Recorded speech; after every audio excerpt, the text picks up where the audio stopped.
you should able to describe, that means you should able to understand what is the mechatronic automation system in an industry. And you should able to explain the, sorry, I forgot. I forgot to do the recording.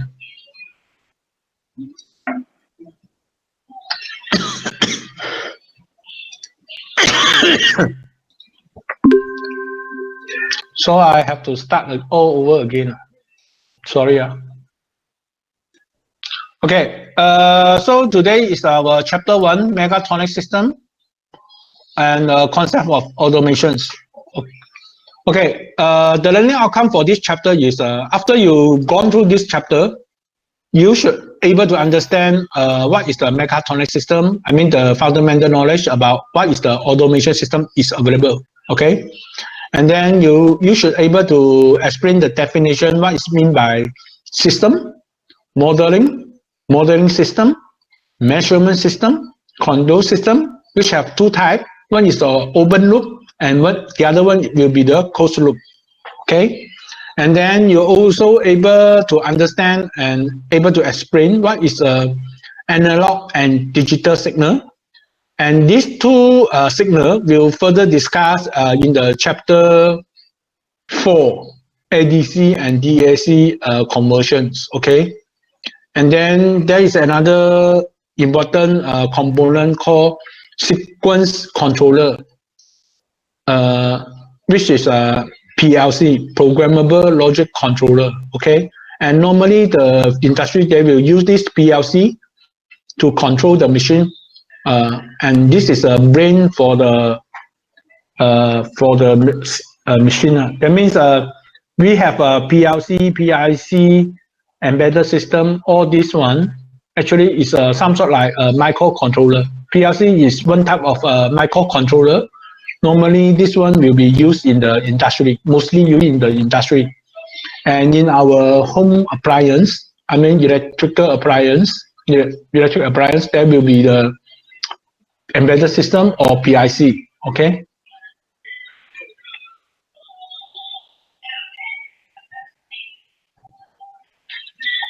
So, what is mechatronics? Okay, actually, mechatronics is a coordinated and concurrent developed integration of mechanical engineering with electronic engineering control system, and also intelligent computer control in the design and manufacture of product and processes. That means mechatronics in the short term actually is a logic. Okay, because this discipline involves not only mechanical but also electronics, control system, and programming. Okay, in order to make the things work. For example, like maybe 20 to 30 years ago. Okay, if you have the knowledge of the mechanical engineering, so you should be sufficient knowledge to do all the car. Okay, for example, like Proton Saga. Okay, you will equip with enough knowledge to do to cover all this Proton Saga, how it works. Okay, but right now, because of the luxury features and all the advance of the electronic system, and then the benefit of the marriage between the electronic and mechanical system. For example, like we have the electronic fuel injection system. Okay, which is we will use the electronic to control our fuel injection into our combustion system. And all this, actually, we got the advantages of control, but we still need mechanical for the movement. So if you study only mechanical engineering alone, then you will find the difficulty to understand how this electronic component actually is work. Okay. Furthermore, they have a control. You need to know how to control to stabilize the system, and then intelligent programming. So because of this, there is an urge from the market that we need to come up another discipline called mechatronics. Okay, actually this mechatronics is invented by the Japanese. This word mechatronics is invented by the Japanese. And then even though the mechatronics is a combination of mechanical and electronics, but the electronic system is not just a marriage of the electrical and mechanical, but more than just one control system, okay? All of it. So in the mechatronic system, the major component will be the sensor, measurement system, drive, and actuation system. And also, of course, they need a microprocessor system. It's the core or it's the brain of the machines, okay? For example, where the inventor, they need to do the programming. I mean, the programming inside this microprocessor so that the machine will act according what the inventor want or what the consumer needs, okay? So this is a very basic component in a mechatronic system. Of course, we need a mechanical system. Mechanical system is a base, okay, for everything stagnant or moving, okay? And then in order to capture the changes on the environment, then we need the sensor. The sensor will help us to capture the signal from the environment, the changes, okay? We have two types of sensor. One is digital, the other one is analog, okay? And this information will connect to our microprocessor system for controlling. That means the inventor will do the programming inside the microprocessor according to what they sense from the machine environment. After that, they will decide what type of motion actuation will come up in order for this mechanical system work, okay? For example, like we have an aircon, okay? Inside the aircon, they have a lot of things. For example, they have a structural, they have a fan, they have the moving rotor, to give you cooling fan, and also the condenser, all this, okay, a lot of the whole part of the mechanical system that inside the aircon, okay? So what is the digital signal then? The digital signal might be a remote controller, the on-off button. For example, like I need to on the aircon, then I press the remove button, then we'll send a digital signal to the processor, microprocessor here. And then for what the microprocessor do is, the inventor of the aircon, they will write a program. If my digital sensor, okay, for example, like start button is turned on, then what I need to do? I need to turn on my motor, my condenser, my light, or so on and so forth to turn on, so that this mechanical system will start to blow out the cold air. Okay, so in a mechatronic system, we need a digital sensor here. Okay, and then also the analog sensor. For example, like this analog sensor. So in the remote controller, the user will set, okay, the temperature of the aircon. For example, like I like a very cold environment, I set it at the 16 degree. Okay. So what happened to this analog sensor? Actually, this is for example, is a thermometer. Okay. They will keep on monitoring the room temperature. Okay. Keep on monitoring. For example, like they will drop from, if you just turn on your aircon, maybe from 25 drop to 24, 23, 25, 24, and so on, and then after that drop to 16. Okay, this is the degree that's set by the user. Then what will happen? Then if the degree temperature at the room is at the 16, then the inventor of this aircon, what they do is they will stop the condenser or fan, or sorry, condenser, so that no more cooling air is coming out. We will try to maintain the room temperature at 16 degrees. Okay, this is the two function of the sensor. That means in a mechanical system, we need sensor to sense the environment, the changes, okay? And this information will bring into the microprocessor, and the inventor of the machines will decide what they need to do next, okay? If they know that they need to do next, then they will send the signal like actuators, analog actuators to the mechanical system so that it works. For example, like we receive the start button, then the microprocessor will tell, okay, we need to turn on the motor and the condenser, okay? And then analog, then this one will depend on the speed of the motor, because you can have a very high speed or very low speed or whatever. I mean, the motor speed can be adjusted, then this will be the analog actuators, okay? And this will direct to make your mechanical system work according to what they want. And all this actually is a mechatronic system, and also automations. So in general, okay, the mechatronic system actually in the middle, as I say, is a logic. Everything also involves mechatronic. So for example, like control electronics and electromechanics, mechanical system, mechanical CAD, computers, digital control system, all this will involve in the mechatronics, okay? So in the other words, actually to study mechatronics is a little bit challenging because you need to know a lot of things, not only into the mechanical way, but also electronic. We do have a mechanical engineer, we do have a electronic engineers, we do have a control engineers, okay?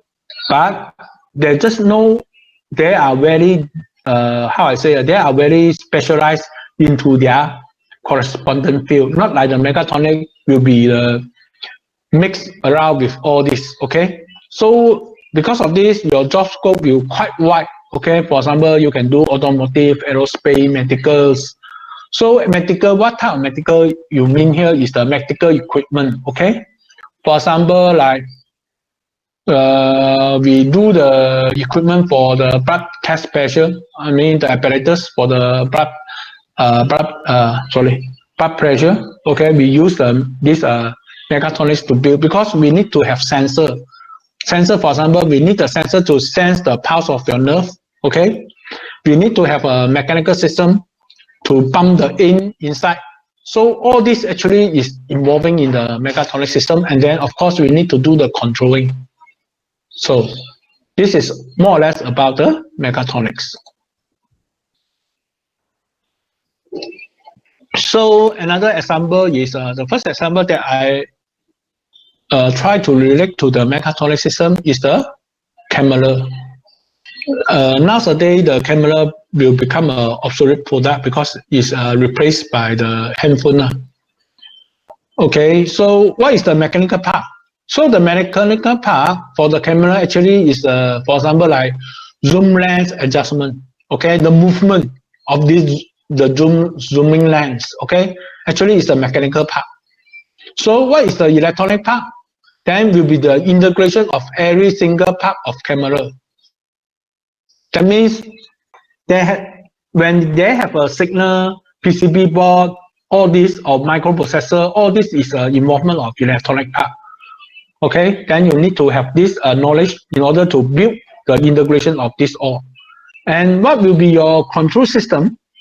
The control system actually is the aperture and the shutter here. I mean, we try to control that optimum exposure for the light to get a object. Okay, for example, like the automatically apertures and the shutter adjustment for correct exposure when the focusing an object. Okay, and finally will be the microprocessor computer. That means we need to have a programming to coordinate everything. Okay, and this is one example of the mechatronic system. The next will be the robotic arm. Okay, if we look at even bigger structure, there will be robotic arm, and right now the robotic arm will be one of the core equipment that used in the automation. For example, like car manufacturing, nowadays they will use the robotic arm to replace the human operations. Okay, you will see a lot of movement and weldings. For example, like this, we use a spot welding for the car. Okay, robotic car, and then not robotic car, robotic arm to do the spot welding. Okay, and all this actually is a example of a mechatronic system. So, what is automation then? Automation actually is the use of control system and information technology, production of goods and services.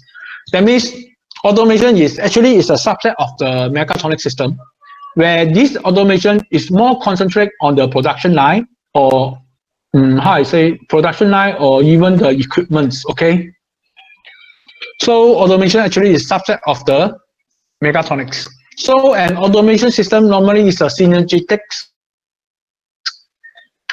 combination of electronic control system and mechanical control, mechanical engineering, such as control system generally use microprocessor as a controller, and we will use the electrical sensor to extracting the information from the environment mechanically or electrically, and then the output via the electrical actuators to mechanical system. Okay, as I mentioned here previously.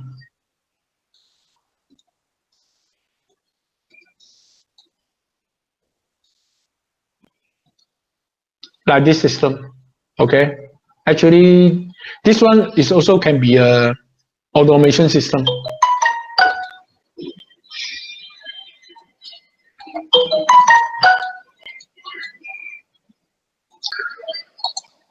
So in a production line, in our lab, we have this production line, Flexible Integrated Assembly System, FMS 200. Okay, that means this is a production line to assembly the screw and then the bearing into one components. Okay, inside these machines, this production line, they have individual machines. For example, this system we have a hydraulic press, and we will move the part from the production line and into this system, into this workload platform here, and then they will do the hydraulic press here. Okay, that's why we will press the bearing into the block, and this is the one.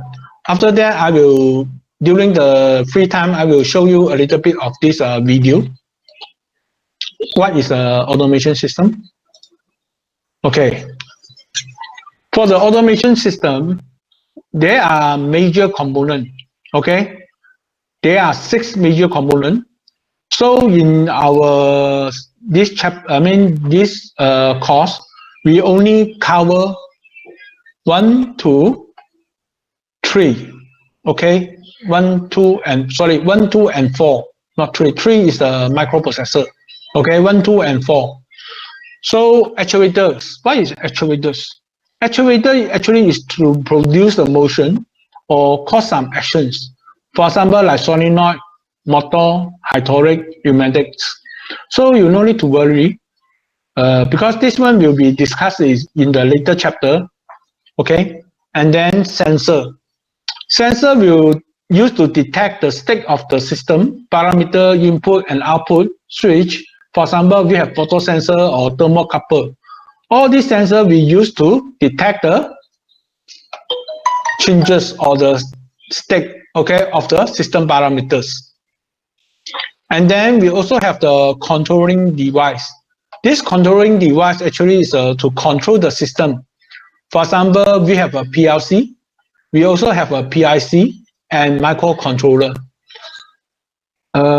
all the automation system, you must have this controlling device to store the program that you needed to automate the production line or the machines. Okay. And then conditioning and interface circuit. This will provide the connection between the control circuit and the input or output device.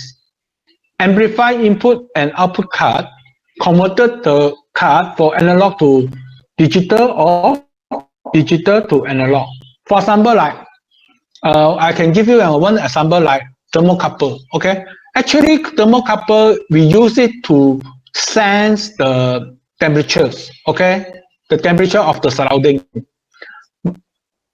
We can do that, but the thing is the thermocouple they will give you a very low value of voltage. So if you directly connect to your PLC, maybe the PLC, okay, directly connect to your controlling device, this controlling device will not read the value of the thermocouple. So what we need to do is we need to amplify it, amplify the value, enlarge the value, okay, so that the PLC can notice the value of this thermocouple or thermostat or thermal transistor. A lot of sensor actually they give a very low amp until if we don't amplify it, the PLC or PIC they don't read, they cannot read the value. That's why we need to do some conditioning. Okay. Apart from it, they also have two different type of signal here. One is called analog, one is called digital. Okay, and these two signal we need to convert in order to suit for the applications. For example, like if I have analog signal, the temperature is a analog signal, then my PLC or my controlling device, as you know, is a digital device. Okay, digital device. That means this digital device that only can read digital value. Okay, or binary value. For example, like 1 and 0. So if you have analog value and your controlling device only can read digital, if we don't do something in the middle, okay, to convert the signal, then this device may not be able to read, just like chicken and duck talk. Okay, for example, like if a person only know to speak in English and if a person only know to speak in Mandarin, okay, then they cannot communicate one another. Okay, so what they need to do, they need a medium. So what is the medium that we have here, okay, in your handphone? Is a Google Translation. Maybe we can, whatever the people talk in English, we use Google Translation from English to Chinese.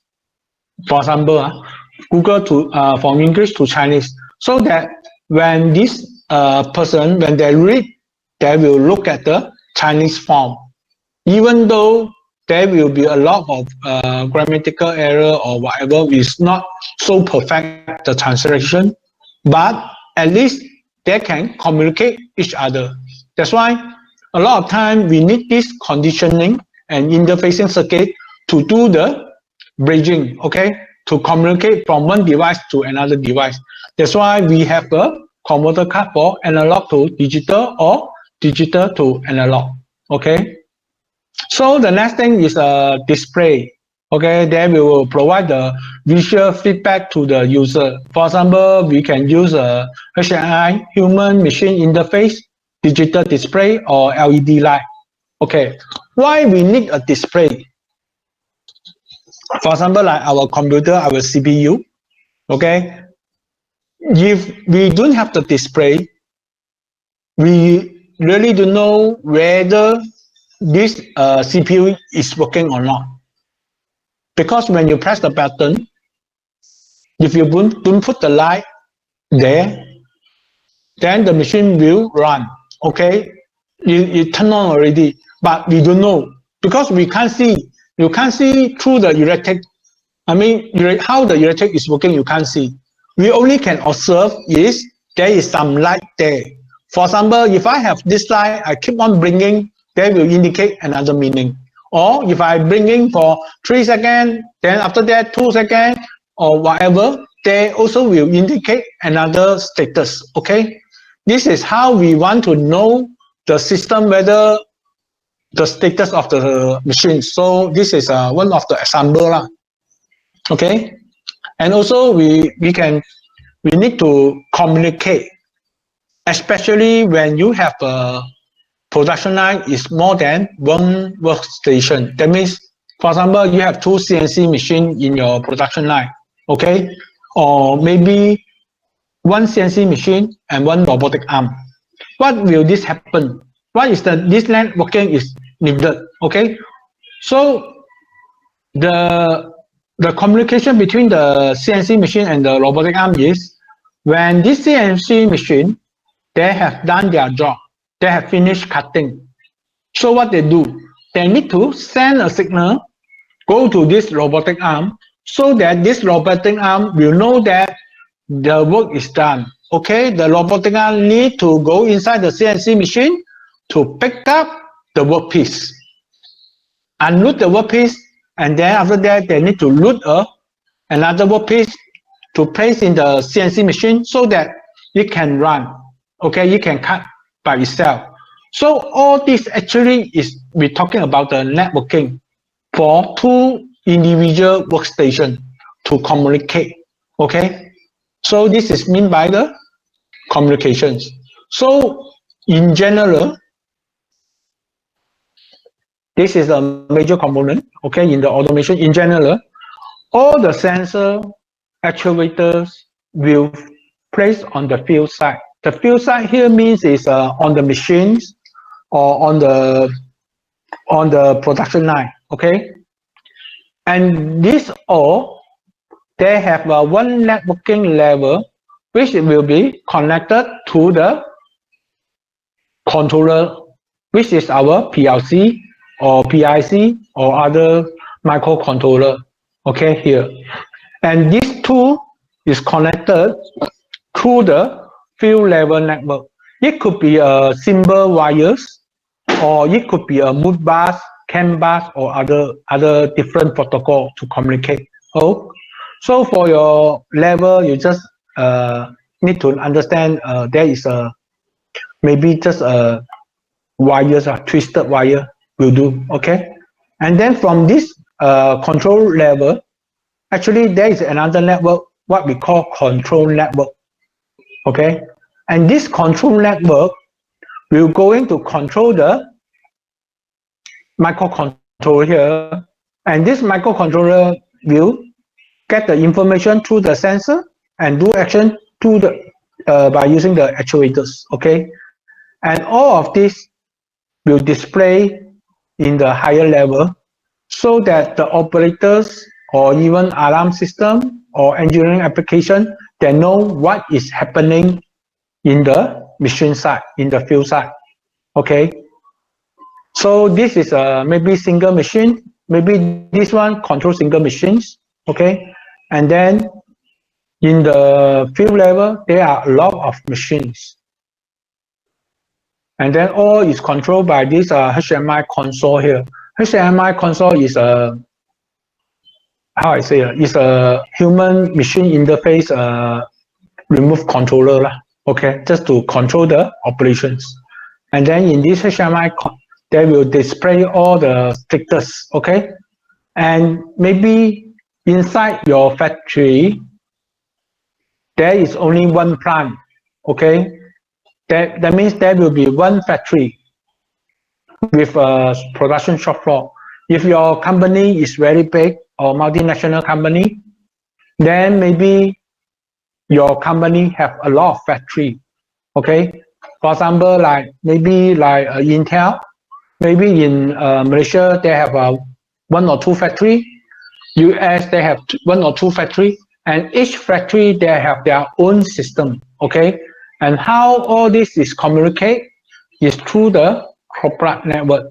Maybe there is a HQ where this one all situated in the HQ. That means HQ will send the information to the plant. The plant will send the information to the controller, to the console, and then the console will send the information to the controller, and the controller will send information to the sensor and the actuator to do work.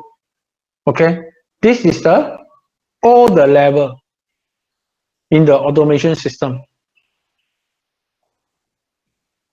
Do you guys understand? Hello? Yes. Yes. Yeah. So this is somehow I say this one actually is a general knowledge about the automation system. So let me conclude a little bit, so not to move too far, else you guys cannot follow. Sometimes I also very afraid, because when I talk, just like I'm talking by myself only. I really don't know whether you guys listen to me or not. So maybe in the interval, you guys need to give me some feedback, because in my laptop screen here, I just show the entire presentation slide. I cannot see anyone talking or even chatting during my presentation. Okay.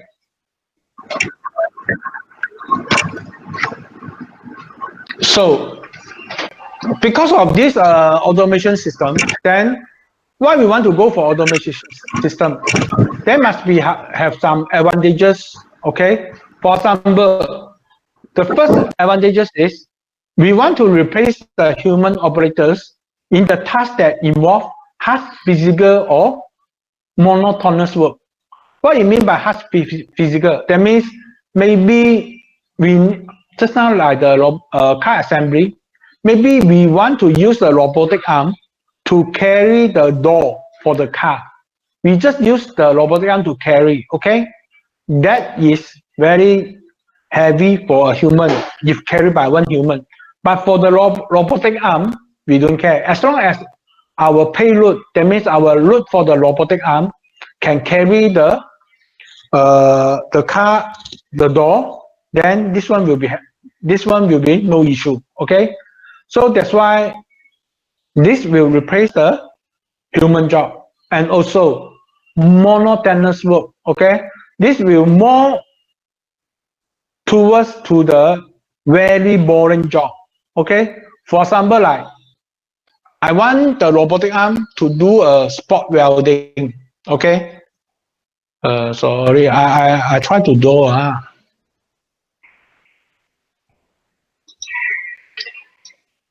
Okay, if I'm not good, just bear with me.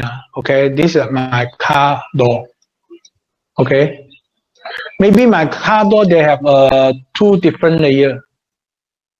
Okay, of course they have 2 different layers. So because you want to put your window screen inside, okay, they have 2 different layers. So how these 2 different compartments they connect together? Then they will use a spot welding. Okay. Maybe this 2 point here now. Okay. So what they need to do? If I ask a human, of course he can do the spot welding. So you guys went through the welding, right?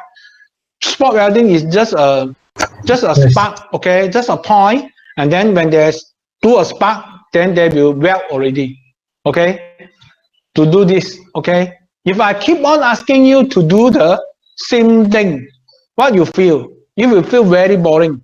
Okay, you will feel tired, fatigued. A lot of things will come. A lot of human issue will come.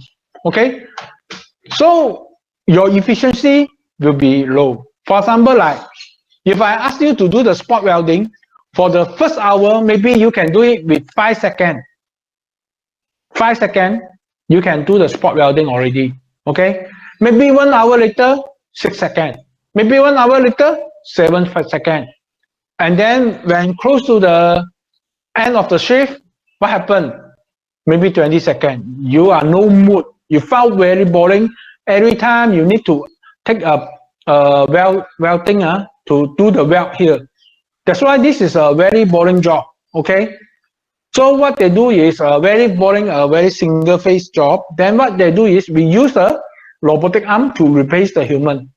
And for example, like if I use a robotic arm, if my robotic arm set the time to do this welding for 5 seconds, no matter how many times they need to do, they will give you the same timing for 24 hours a day, 7 days a week. Okay, they can perform the job without failure.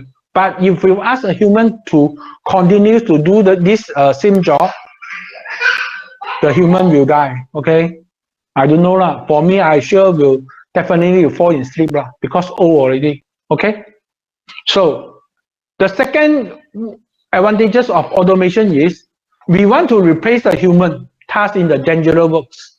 Okay, if you have watched a movie, right? Now they even invent a small robotic.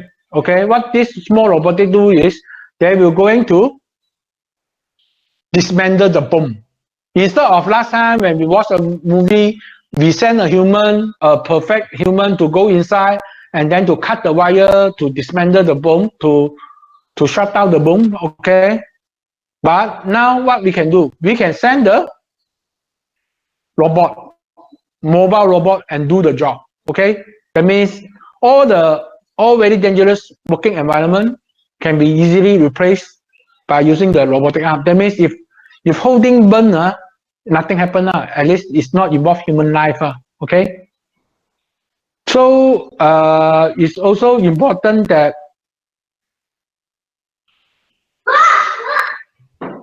to perform the tasks are beyond the human capability. For example, like the size, weight, speed, endurance, all this, because we can use the automation to replace the human. So reduce operation time and work handling time more significantly. Okay, for example, like this spot welding. Okay, if I put everything in the coordination, okay, I need my robotic arm come to this point is 3 seconds, means after 10 times moving of this robotic arm, they come to this point also 3 seconds. They are more or less very constant. Okay, but if you ask a human like me to do the job, okay, operation time, then what will happen? I will take more time because sometimes the eyes cannot see. Okay, so I will even take more time, and then my variance is very big. Okay, depend on the mood of the day. Also depend on the whether that day got any beautiful girl walk by or any beautiful girl or operator or whatever. This will try to distract my attention. Okay, human is a lot of variance, but for the robotic arm, they don't have the variance because they don't know. They are instructed to come here 3 seconds. Every time they will come 3 seconds. That's why the operation time will reduce. Okay, and then handling time will even more faster. Okay, work handling time will faster. Okay, they can reduce it significantly. Of course, we want to reduce significantly because automation system is very expensive. Okay, it's not cheap. Okay, if you don't get the benefit of it, who want to invest in the automation system?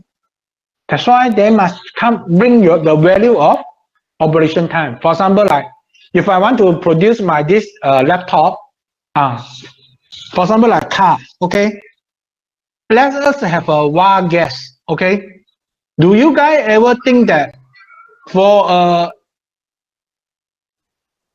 BMW, okay, BMW X6,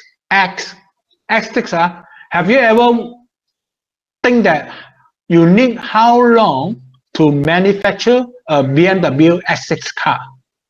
Any wild guess? Come, students. I need your response. Else, I think all of you fall in sleep. 2 days.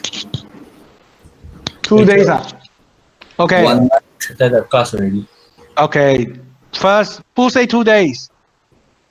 3 months. Okay, 3 months. Okay, good. Okay, 2 months. 2 months. Okay. If I am your boss, if you produce a BMW S6 in 3 months time, I will do what? I will kill you. Because your work efficiency 35 too hours. slow. Huh? Then what is your next? 40 hours. 2 days. Is it Yes, 35 to 40 hours. 2 days? Okay. Again, if I am your boss, I will fire you. You no need to come back to work.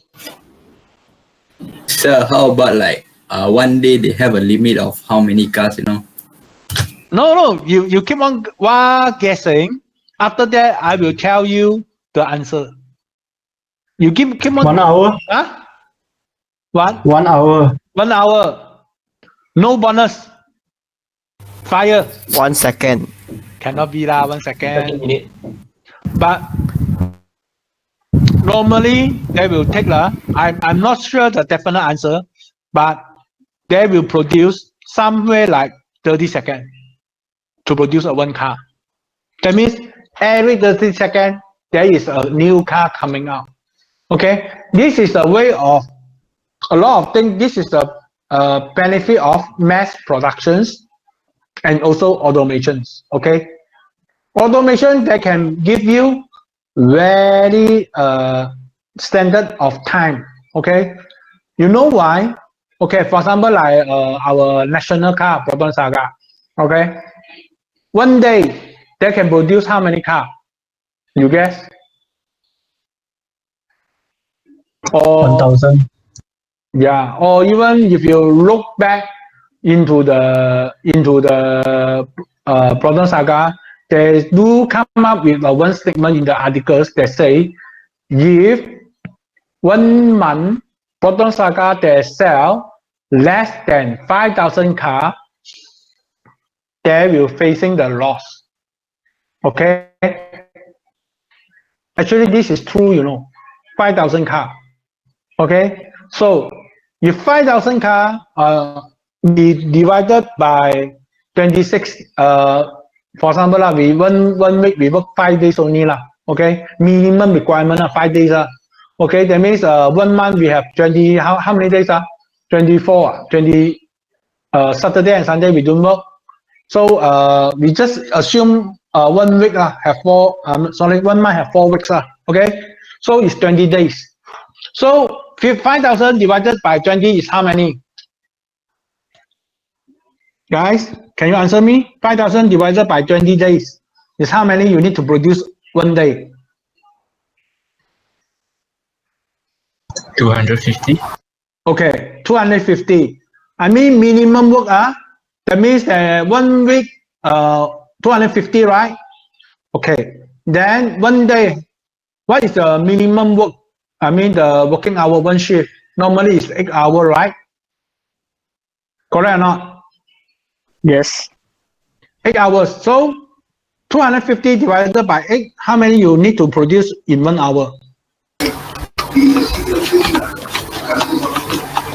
30 plus 31.25.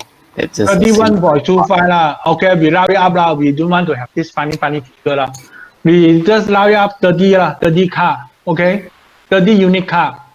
That means 30 unit car is 1 hour. You need to produce 30.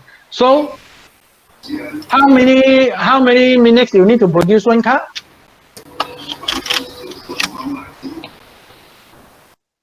about 2.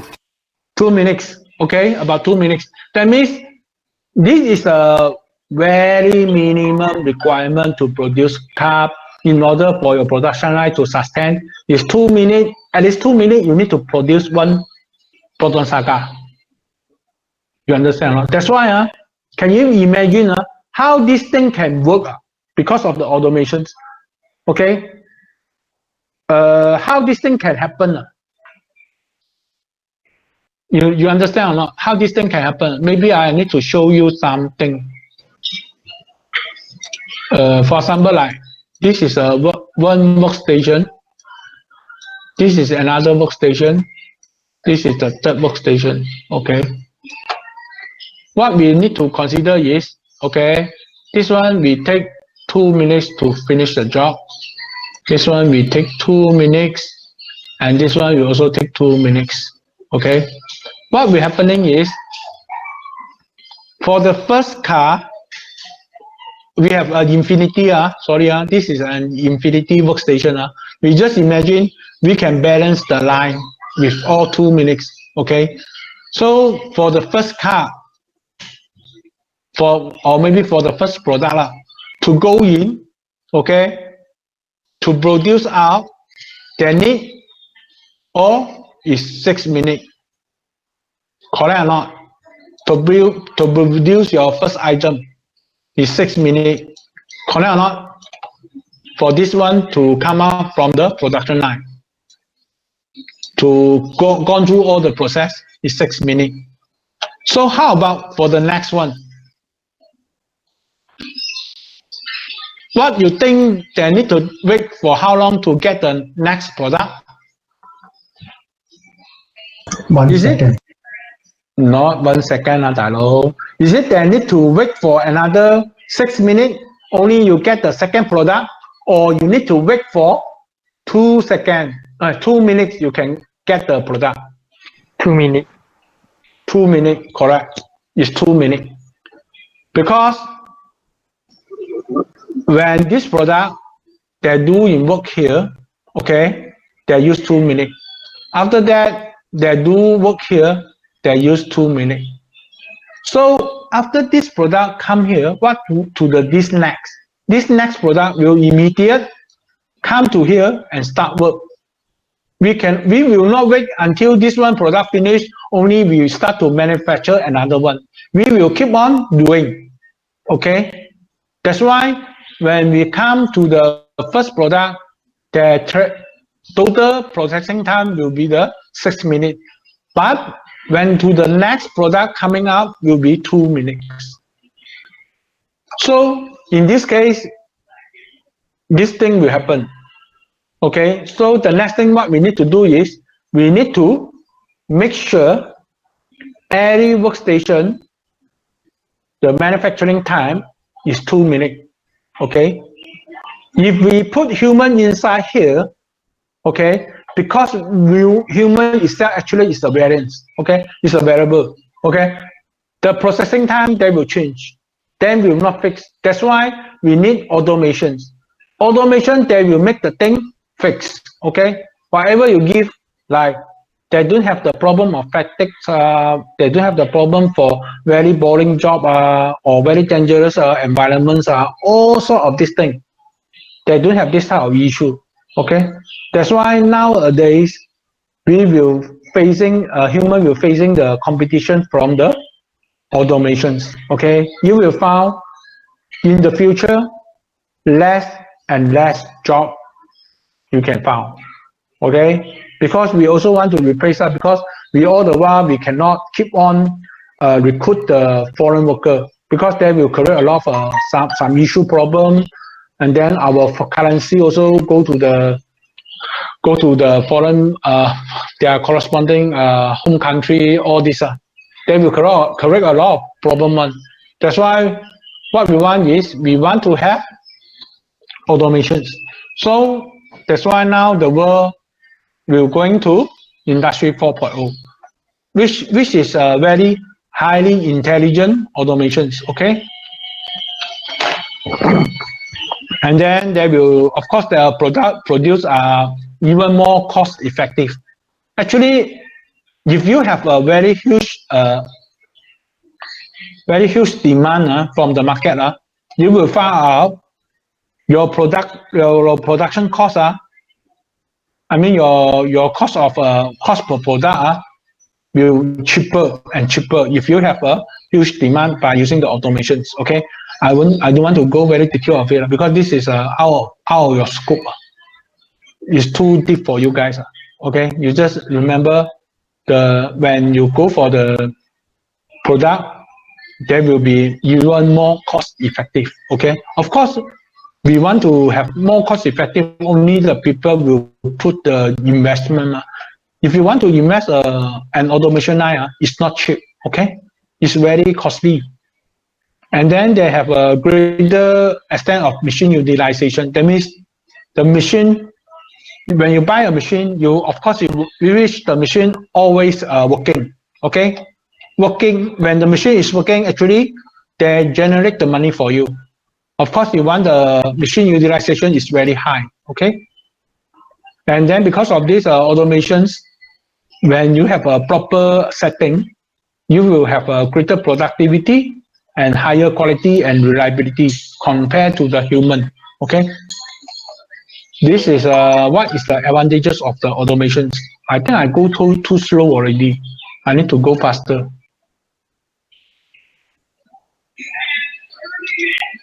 Okay, and then because then we also have a disadvantages. As I say, there will be a very high initial cost. For example, like if we want to invest a production line, like a car manufacturer, maybe we need to invest multi-million dollars.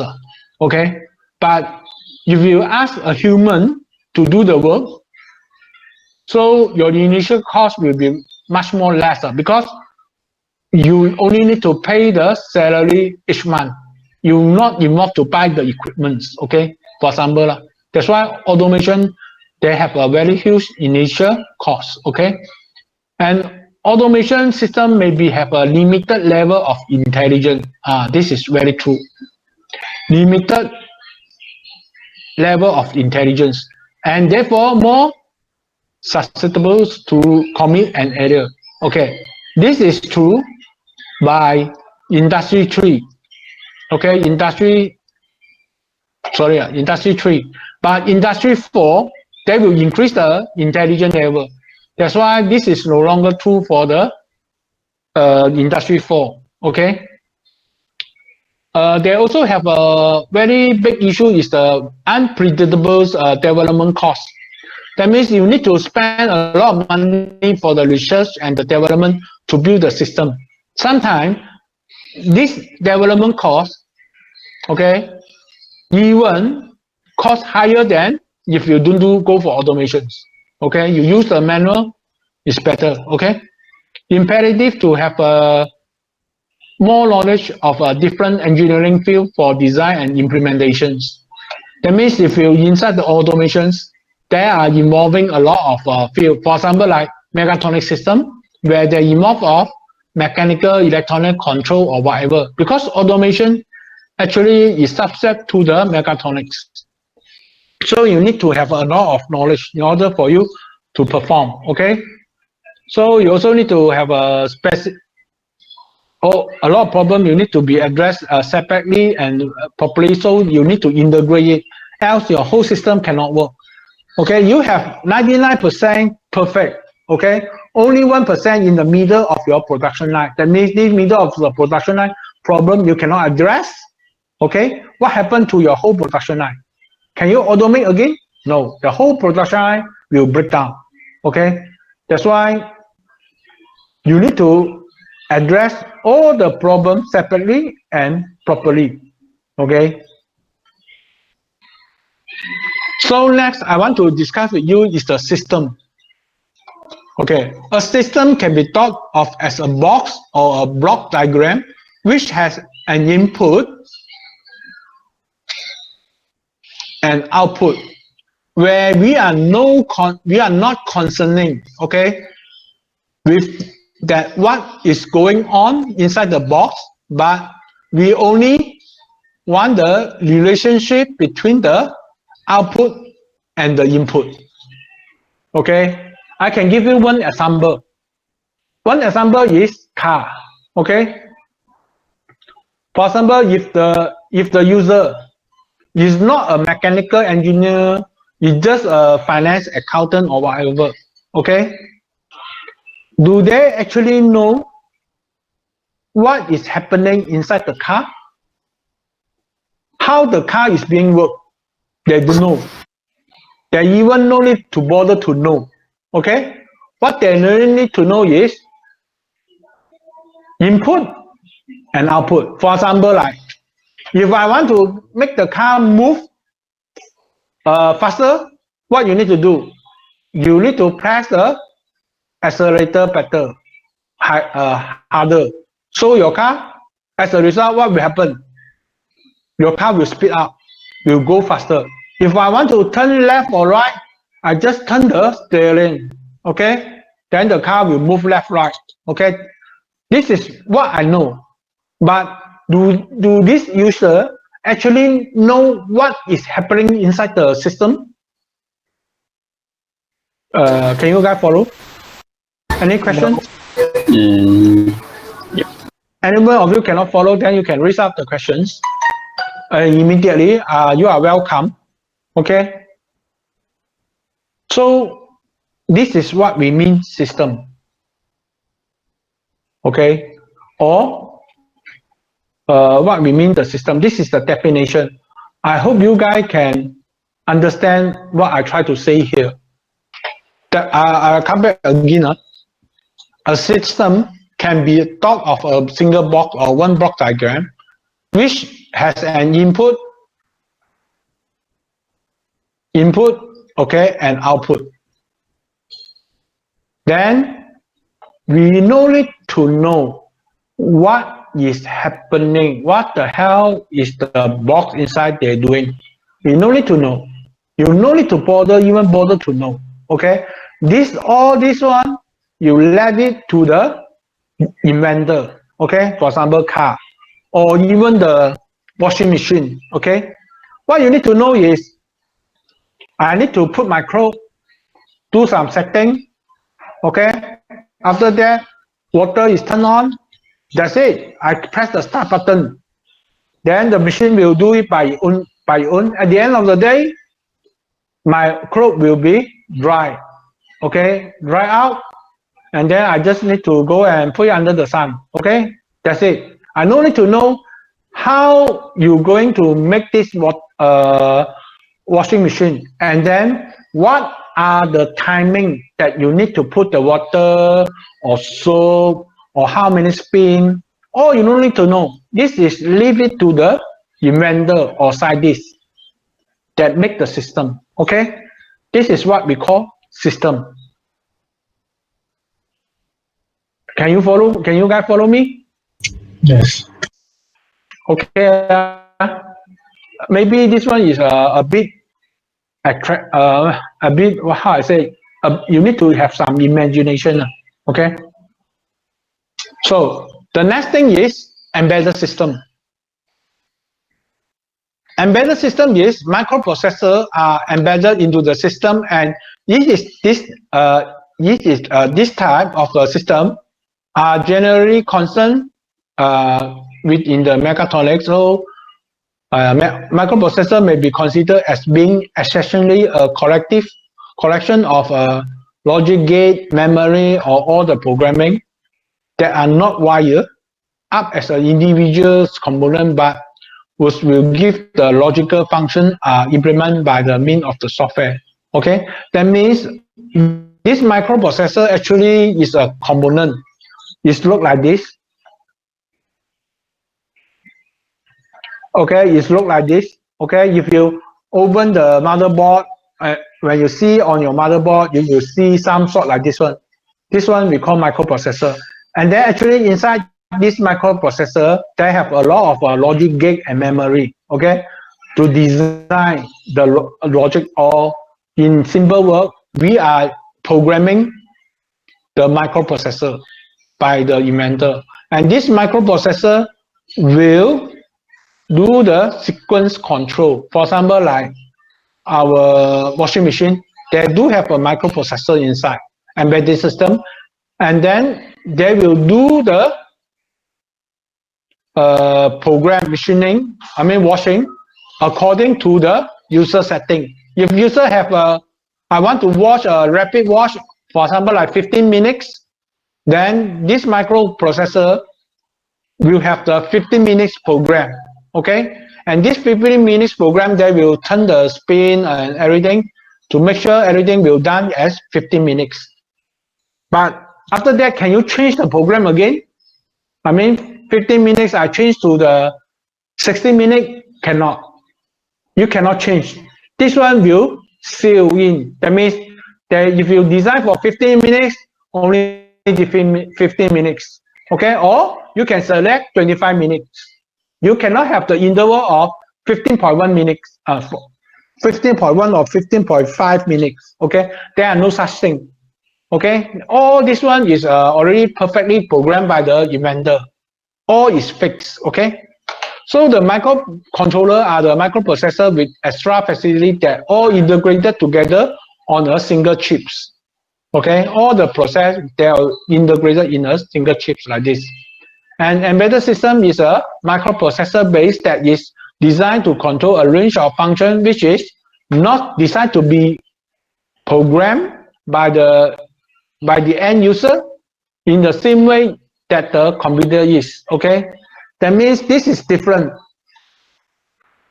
For example, like you guys have learned C++ program or not? Yes. Yes. Okay. You know the difference between here. C++ program is the one that is a programming-based platform that you can write your logic. Okay, write your program. You can write whatever you want. After that, you need to compile it. Okay, compile it become a EXE file or execution file. Okay, so what will happen is the user only can use the execution, but the user cannot change back what your design. Okay, which mean here, this design will originally come from the inventor. After the inventor was programmed, then the microprocessor will behave as what the programmer programmed. Okay, and the end user like me, okay, if I want, for example, I washing machine, the washing machine, if I select 5 minutes, they will only wash 5 minutes, okay? Then maybe they will come from the water come in 2 minutes, then they spin very fast for 3 minutes. That's it. This is the program that I produced by the inventor. But if I am an end user, can I change it? For example, like water go in, I want to make it 1 minute. I don't want to waste the water. I want to make my clothes very dry. I change it to 4 minutes. Can I change it? You can't. You understand or not? There is a different inventor program and the user use. Okay, the user only can use whatever the inventor program, and the inventor program actually is stored in the embedded system. Okay, so for further explanation, maybe the use of control can change the system and adding or replacing all these domestic washing cycle, all this is perfect, or even the ABS or engine management, camera, all this. Actually, if the thing they have, they can do it automatically, or even they have the brain, then actually they need a embedded system.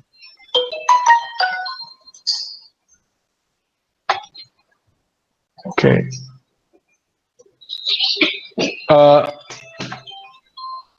What is the time now? 2:17. 2:17. Okay. Maybe we have a very short break. Okay.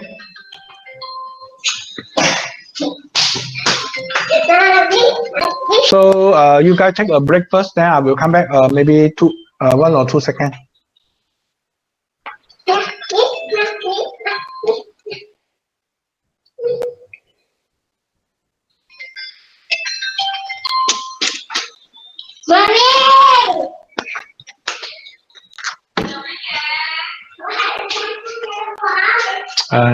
Actually, this is sometimes working from home. You got a lot of disturbance.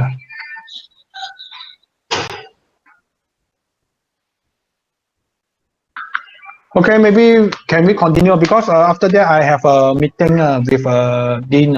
So 2:45, I have a meeting.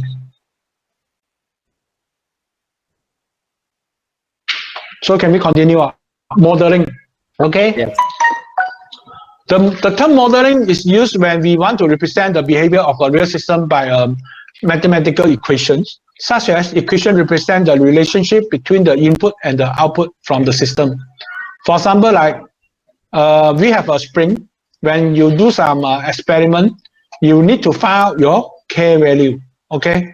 And this is your equation that you need to find out, okay? For example, like next time, if I have this force, okay, if I have, if I model this spring system, next time if I have a very small distance, then we can know that what is your force without doing the experiment. We straight away the whole system can represent by the equation, just like the y equal to ms plus c, the gradients we find out from the equation, and then we will represent the whole system by a mathematical equation, and this is what we call modeling. Okay, and this is modeling. So this response of any system and the response of the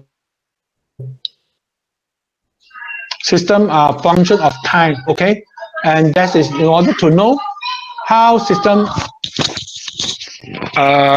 when they are input, and then we need to devise the model for system which relate to the output to the input, so that we can work out for a given input how the output will vary with time and what it will settle down.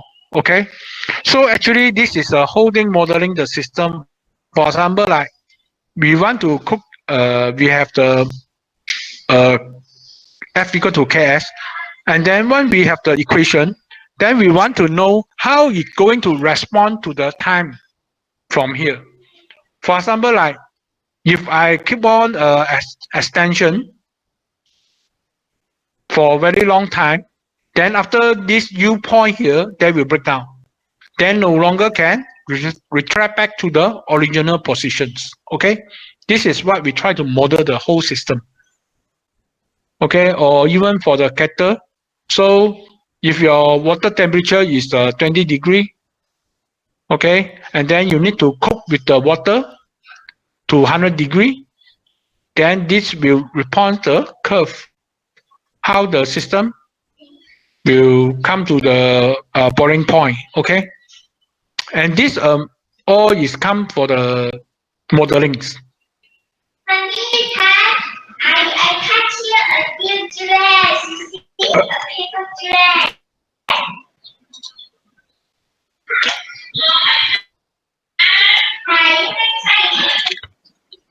Okay, then we will need to go to the measurement system.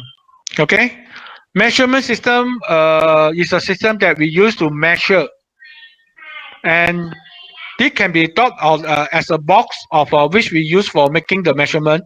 This has an input and the quantity being measured, and is output the value of that quantity.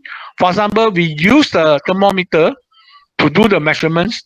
The input will be the temperature, and the output will be the number of scale. That means what are the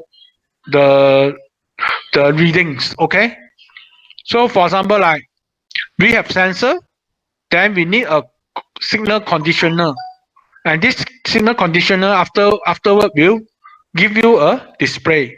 So that's why temperature we measure, then inside the sensor actually is a different potential, and this different potential, because the voltage value is very small, we need an amplifier to amplify the measurement system to a bigger voltage so that you can display. Okay, this is what we call a measurement system.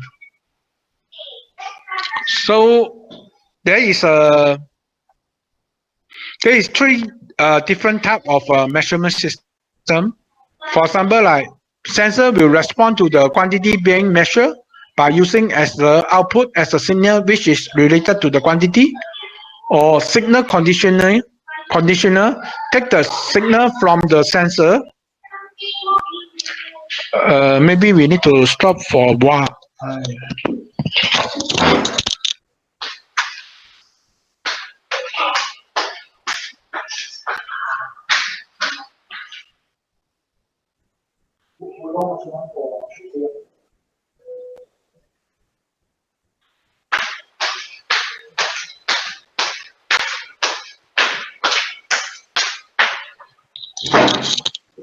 Sorry. Okay, for example, like if you want to measure the car, okay, the speedometer, okay. Actually, how this thing works is we put the sensor tachometer on the wheel here, okay, and this tachometer they will measure the speed, okay, of the wheel that rotate, and then after that, what they do is they will send the reading to the microprocessor, where this microprocessor now they will act as a signal conditioner, okay. From this signal conditioner, they will transform the value, or if they need to amplify or whatever, and do the action to move this needle, okay.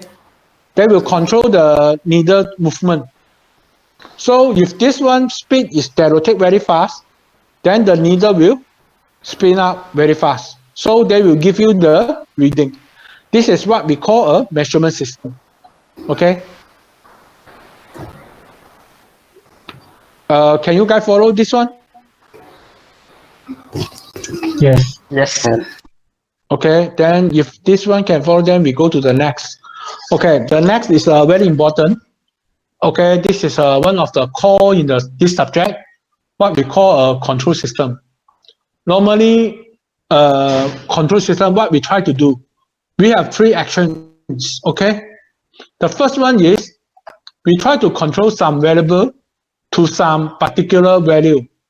For example, like center heating, where the temperature is controlled to a particular value. So if you live in the Western country, okay, you want to make your room comfortable. So you will try to control the room temperature at 25 degrees. Okay. If anything below than the 25 degree, the center heating will turn on. Okay. This is what it means. We'll turn on the heater so that they can release the heat to make sure your room temperature is 25. This is one type of control. Some variable to particular value. Okay. The second type of control actually is the event. Okay. Whether this event happen by sequence. Okay. Sequence of the event. For example, like washing machine. When we want to control it, what we do is the first, maybe we let the water come in. Second, we start spinning. After that, we dry out the water, and then we let the water come in. I mean, all is in sequence. And this is also one type of control, okay? The third one will be the control the whether an event occur or not. For example, like if I have a safety lock, okay, in the machine. So if the safety lock is not touched by 2%, okay, then the machine cannot operate. If the safety lock if only 1% try to operate this machine, the machine cannot happen. Actually, this is very important. For example, like normally in the boiler, okay, they will make sure nobody inside the machine when they do the boiling, okay. So then we need two different operators to come out. And when these two different operators that press the button, only the boiling machine can start work. So in order to have a safety step to make sure nobody is inside, this is one type of event occur. Okay. So if we further look into the control system, there are two types of mainstream. One is the open loop, and one is the called closed loop. Okay, if you observe carefully, this is open loop. Okay, this is closed loop. Open loop normally is don't have feedback control, which is this one. Okay, this is closed loop because it have the feedback control. Okay, open loop have no feedback. That means they can not monitor.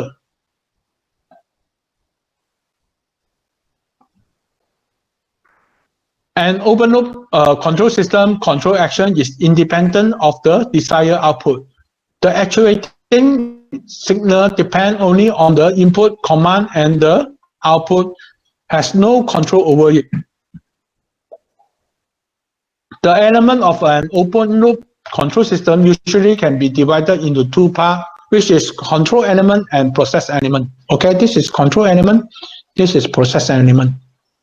Okay, an input is applied to the control where output acts as the actuating signal. The actuating signal then control the control process so that the controller variable will perform according to the prescribed standard. Okay, so the main thing you need to memorize is open loop, they don't have feedback, and closed loop, they have feedback. Okay, so the example of the open loop. So for example, we have the erratic pulling. As long as you keep your hand under the machine, that means, for example, when we want to dry our hand, we go to the machine. As long as we put our hand there, the air will keep on blowing. Okay, they don't control whether your hand is dry or not. This is totally depend on the human. Okay, because they don't have the sensor to feedback whether the hand is dry. Okay.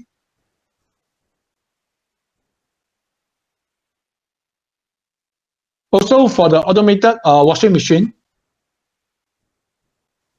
this machine will run according to the preset time, irrespective of washing is completed or not. Okay, the Toastmaster time, irrespective of the toast is completed or not. So for example, like if you put the toast inside, normally how we need to do, we need to adjust the time. Okay, so that the toast will make your toast make your bread very crispy. Okay. What happens if you put the toast is from the freezer and then you put it inside, if you're using the same adjustment time, do you think that you will, make your toast become crispy? No, because the time that you do actually is based on the normal working temperature. Okay, this is what it means. So also the coffee makers and timers, light switch, and also all the volume on the steroid system. Okay, we just open the you just turn on the volume, but actually whether the volume is achieved or not, you don't know. Okay, this is what we mean by the open loop system. Then we have another one called closed loop. A closed loop system control action is depend on the output, and in this case, the control output is the feedback through a feedback element and compared with the reference input. Thus, the actuating system is the difference of desired output and the reference input. Okay, what does this mean? This means this input that we go into our system is depend on the user value and also the measurement device that measure from the environment whether you achieve the user value or not. If you're not achieving the user value, they will keep on going in, doing the process until you achieve the user value. Okay, then the system will stop. If you're not achieving the user value, reference value, then the system will keep on working until you achieve the measured value. Okay.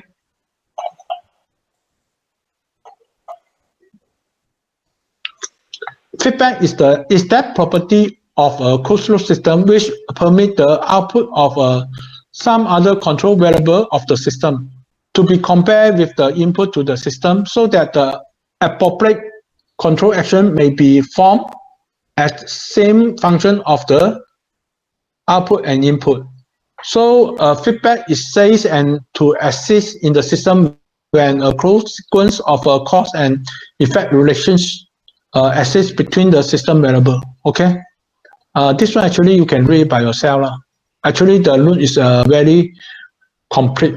Okay, so when we have the feedback system, then then will increase the beam wave, increase the accuracy, and then you also have the tendency of oscillations, or maybe your system will become unstable. Okay, and reduce the effect of a nonlinear and distort sensitivity. Okay, to the variation of the input system. So for a basic element of a closed loop, we have a control element. Okay, sorry, comparison element, which is this one, where we use this one to compare the user value and then what is happening to the environment, so that we want to achieve the user reference. So the error signal will be the reference value from the signal and minus the measured reference value minus the measured value. Okay, and then we also have the control element, and this will decide the action to take when it receives an error, and it usually is a programmable system where the control plan or logic is stored. That means this one control element normally will be the microprocessor or embedded system. Okay, if a human, the control element will be our brain. Okay, correction element will produce a change to the process to correct or change the control condition. Task might be a switch to control the actuators. Okay, correction element. Process element is what is being controlled, and it could be a room in a house with its temperature being controlled, or a tank of water with its level being controlled. Okay, the process is the one that we want to control the work. Okay, if the work is changed, your output will be changed. So what we're going to control is your process.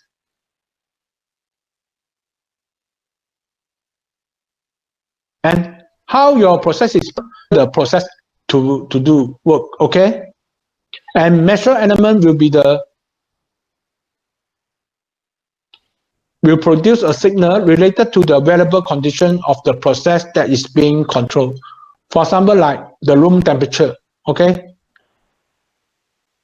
the measure element will be the thermometer. Okay, now I'm trying to tell you how this thing is important, why this thing is important.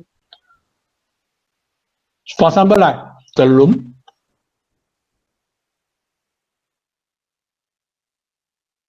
And there are various elements, okay, here.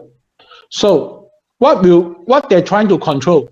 The room temperature, okay? What will be the reference value? The required room temperature. That means what are the user set? Then what will be the comparison element? So maybe it's the person, because only the person there will feel whether this is their desired temperature or not. Okay, after that, get the feedback from the measure. Okay, for example, like if I want to heat if I live in the Western company, now it's in the winter. Okay, if I want to maintain my room temperature at 25, okay, what they do? My mind, I will set is 25 degree. So I will look at the thermometer. If the thermometer is it 25 degree or not? If not 25 degree, then what I need to do? There will be plus or minus. For example, like maybe the current room temperature is 14. So your reference value minus your measure is 11. So what you need to do, I need to turn on the heating process so that my heating will raise up my room temperature to 25. Okay.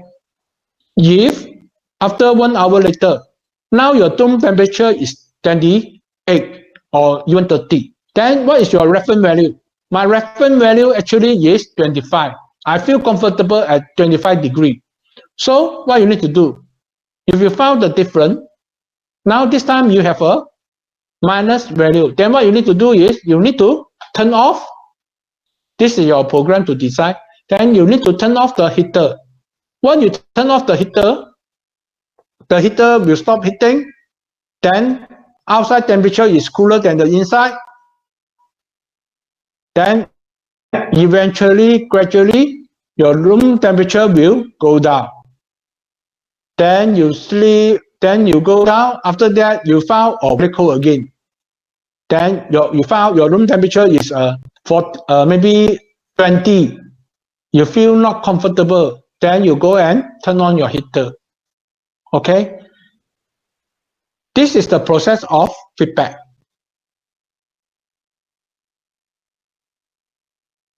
Okay. You do the feedback from the surrounding. What is happening to the surrounding? Then you will compare. When you compare the value, you will pass the information into the control unit. Control unit is our microprocessor. Know what action they need to do, and then they will trigger the correction unit, and then the correction unit will turn on the process, and the process will raise the room temperature. So actually, this one is a closing loop.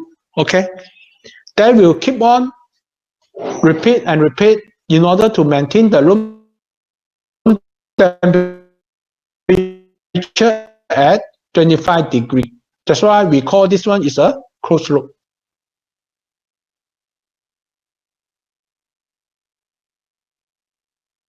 Okay, and signal will differ between the measure and required value, and the control unit will be the person. Okay, because the person is doing the comparison judgment, and correction unit will be the switch of the fire, and the process unit with the heating, and the measure device will be our thermometer. So this is very important. You guys need to identify a whole system, okay, for a control system. This is a fundamental automations. Okay, for example, actually this one is the same for the working for the aircon, how the aircon work. Okay, so if we change it back to the on, okay, so what will control variable in your control? The variable, what are the things you want to control inside your room with an aircon? Is your okay? So the reference value, is the user setting. I set my room temperature at 20 degrees. So I require value comparison element. So in this case, maybe there is a microprocessor or embedded system or amplifier or whatever. We will use it to do the comparison. And then what they okay, maybe this is a unit or sensor. Sorry, a transducer. Okay, normally it's a transducer, not a sensor. Okay, and then after that, what will be your input is the error signal, that the difference between what you measure and what is required by the user setting. So what will be your control unit? Will be your inside aircon, what you get, embedded system. Then what is your correction unit? Maybe the switch of the Instead of fire, then what is this? Condenser. Okay. And then what is your process? The process is heating or what? Cooling. Of course, it's cooling, ma. Okay. And then what will be your measure device is a thermometer. Okay. Any system is a is a closed loop control system. You can limit here. Okay. By using this all element.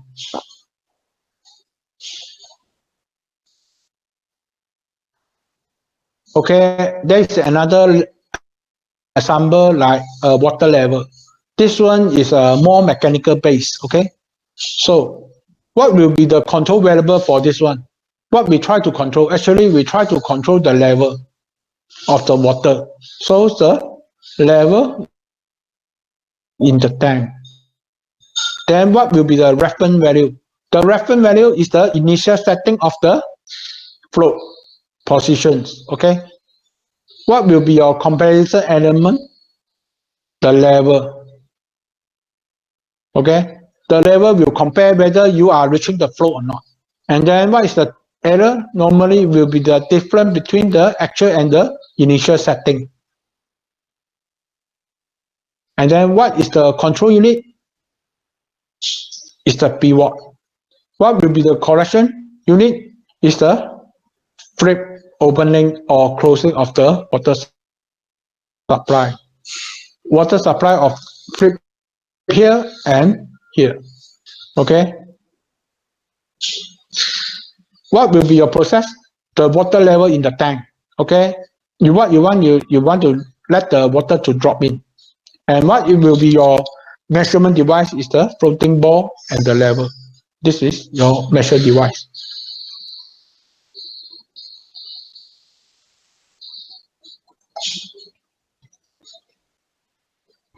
Okay, so I give you more example of closer practicals. So for example, like we can have automated electric irons. So heating elements are controlled by the output temperature of the iron. Okay. Servo voltage stabilizer, water level controller, missile launch, and auto track by the radar. That means when we want to launch a missile, then there will be auto track so that they will make sure your missile will corner the target. Okay. Aircon, cooling car in the system also work like an aircon. Okay. Then this will be the combination between the open loop and the closed loop. Okay. So I will stop here. Okay, you guys can go back and think about open loop and closed loop. Next week, I want you guys to give me one example of open loop that you can think of, and one example of the closed loop. Then I will ask you a question on this. You need to give me the example with all this.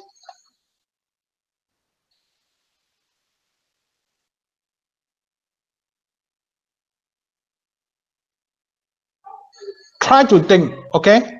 What will give me the element? You need to suggest me one system as a closed loop system, and then you need to give me all the point here. After that, we will further discuss here, okay? For your closed loop system. So sorry for today because I have a appointment actually is on 2:30. So I already late, so I need to go. So I will continue for the next week, okay?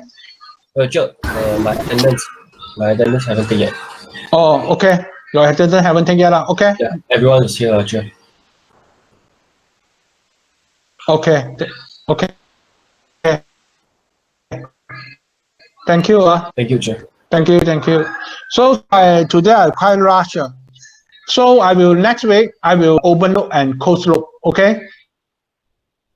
I will give you more example and more all these elements for your discussion so that you can more understanding. Okay. Thank you, sir. Thank you. Thank you, sir. Thank you. Thank you, sir. Thank you, sir.